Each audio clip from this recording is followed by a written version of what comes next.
Avant, j'étais très dynamique, très fort. Je travaillais dur.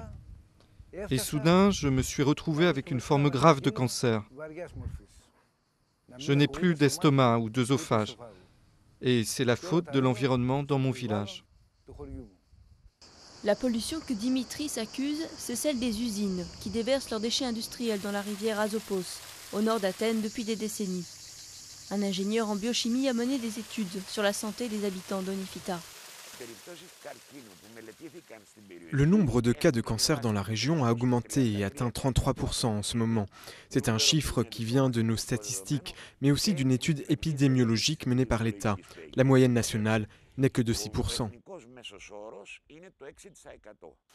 Il y a 4 ans, une étude scientifique a montré que l'eau potable contenait des concentrations élevées de métaux toxiques et de chrome 6, un composé chimique cancérigène. Les associations locales militent maintenant pour que la zone soit nettoyée.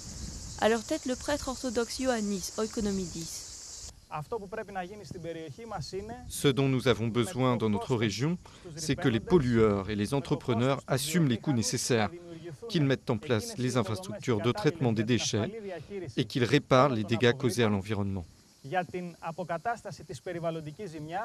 Mais c'est plus facile à dire qu'à faire.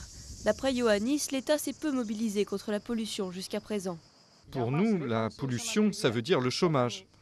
Quand notre région aura été totalement ravagée, les usines iront ailleurs et nous serons au chômage et malades. En 2007, l'État a reconnu le problème et réorganisé les circuits d'eau potable pour Oinofita. Mais la pollution est tellement étendue que l'eau contaminée est toujours utilisée. Les habitants ont déjà gagné 2 procès en Grèce, sans effet sur le terrain.